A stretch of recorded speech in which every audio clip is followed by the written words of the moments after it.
నమస్తే న్యూస్ 24 తెలుగుకు స్వాగతం. వార్తల్లోని ముఖ్యాంశాలు ఇప్పుడు చూద్దాం.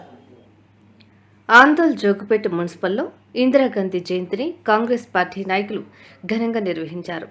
ఈ కార్యక్రమంలో కాంగ్రెస్ సీనియర్ నాయకులు డాకూర్ వెంకటేశం, పట్టణ ప్రవీణ్, ఉలవల సతీష్, 1వ వార్డు కౌన్సిలర్ శంకర్, ఆకుల సత్యనారాయణ, 12వ వార్డు కౌన్సిలర్ కురవైన నాగరాజు పాల్గొని ఇందిరాగాంధీ జయంతి సందర్భంగా నివాళులర్పించారు.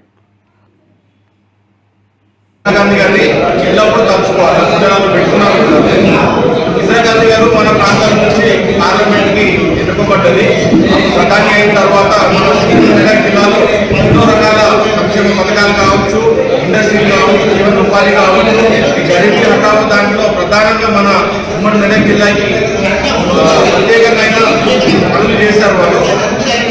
ఇందిరాగాంధీ గారి ఇంద్రమ్మ రాజ్యం అని అన్నాడే అది ఒక గొప్ప స్వప్న కూడా అంటారు భారతదేశ చరిత్రలో. ఎందుకు అంటే గరీబీ హఠావో అనే నినాదంతో ప్రతి ఒక్కరికి నిరుపేద వాళ్ళకి కూడా ఇళ్ళకు కానీ పంటకు కానీ ఇంటి కానీ ఇబ్బంది రాకుండా ఆమె సంక్షేమ పథకాలు ఆదాయంగా తీసుకొచ్చి ప్రతి ఒక్కరికి న్యాయం చేసి ప్రతి ఒక్కరి జీవితాలలో నింపిన ఘనత ఇంద్రమ్మకే ఉంటుంది. కాబట్టి ప్రతి ఒక్కరు ఇంద్రమ్మని ఎల్లప్పుడూ తలుచుకుంటూ ఉండాలా. గత 10 సంవత్సరాల నుంచి తెలంగాణ వేరుపడ్డ ఆంధ్రప్రదేశ్ వేరుపడ్డ తర్వాత తెలంగాణ అసలు అయిన పరిస్థితి అందరూ చూసిందే.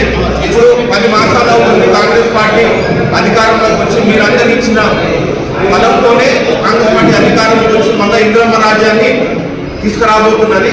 ఇప్పుడు ఎన్ని పథకాలు చూసినా మన కార్యక్రమాలలో కూడా చెప్పడం జరిగినది.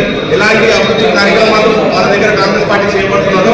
ప్రత్యేకంగా చెప్పాలి అంటే అందరూ కాంగ్రెస్ లో ముఖ్యమైన మున్సిపాలిటీ అందరూ ఏకైక మున్సిపాలిటీ అందరూ మున్సిపాలిటీ మున్సిపాలిటీ నివాసులు కాబట్టి మా ప్రియతమ నేత రాజనరసింహ గారు ఏ విధాలుగా సహకరిస్తున్నారు, అభివృద్ధి వైపు ఎలా తీసుకెళ్తున్నారు విషయం కూడా ఇవాళ ఇంద్రమ్మ పేరు మీద గుర్తు చేసుకోవాల్సిన అవసరం ఉందని.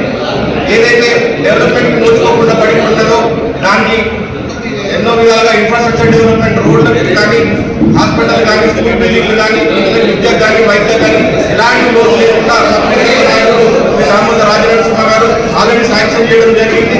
చాలా మటుకు పనులు కూడా మొదలైపోయినాయి.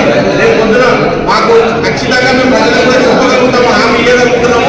ఇందిరమ్మ రాజ్యం మరికొద్ది రోజులలో సంపూర్ణంగా మన తెలంగాణ రాష్ట్రం అంతటా ఇందిరమ్మ రాజ్యం ఉంటుందని చెప్పేసి తెలియజేస్తున్నాము.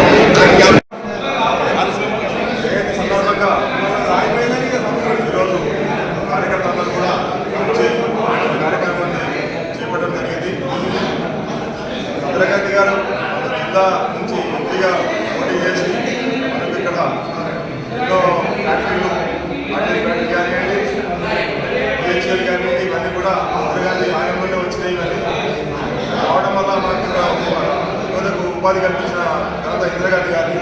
అలాగే బ్యాంకులను కూడా జాతీయం చేయడం కూడా అప్పట్లో జరిగింది. ఇందిరాగాంధీ చేసిన ఇందిరాగాంధీ గారికి